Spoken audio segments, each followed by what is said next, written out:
महात्मा गौतम बुद्ध को बौद्ध धर्म का संस्थापक कहा जाता है। उन्होंने वर्षों बोध गया के बोधि वृक्ष के नीचे बैठकर तपस्या की और इसके बाद उन्हें दिव्य ज्ञान की प्राप्ति हुई।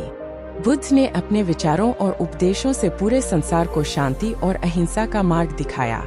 इसलिए कहा जाता है कि बुद्ध के विचार आपका जीवन बदल सकते हैं।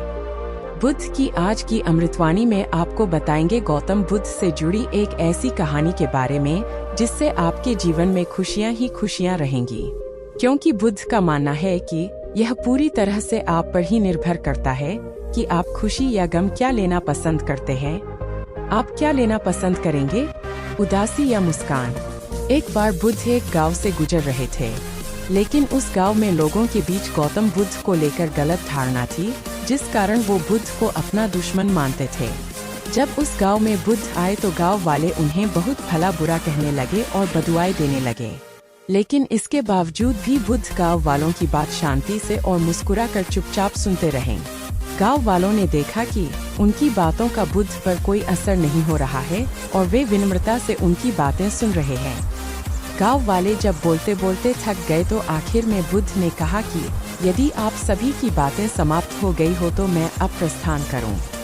बुद्ध की बात सुनकर गांव वाले हैरान रह गए, लेकिन उस भीड़ में एक व्यक्ति ने बुद्ध से कहा कि हमने तुम्हारी कोई प्रसन्नता नहीं की है, हम तुम्हें बदुआएं दे रहे हैं, क्या तुम्हें इससे कोई फर्क नहीं पड़ता? बुद्ध मुस्कुराते हुए बोले, जाओ, मैं आपकी गालियां या बद्दुओं को लेता ही नहीं। आपके द्वारा दी गई गालियों से भला मेरा क्या होगा? जब तक कि मैं आपकी गालियों को स्वीकार ही नहीं करता, इसका कोई परिणाम ही नहीं होगा। जानते हैं, कुछ दिन पहले एक व्यक्ति ने मुझे बहुत सारे उपहार दिए, लेकिन मैंने उसे लेने से मना कर दिया। जब मैं लूंगा ही नहीं तो कोई मुझे कैसे दे पाएगा?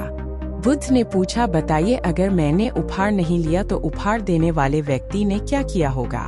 भीड़ में से किसी ने कहा, व्यक्ति ने अपने उपहार को अपने पास रख लिया होगा।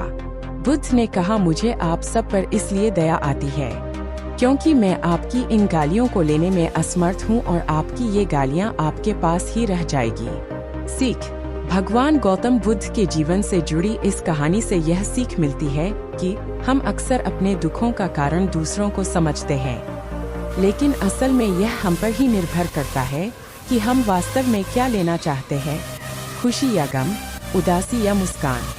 यकीन मानिए, ये छोटी सी कहानी जीवन में एक बड़ा बदलाव ला सकती है।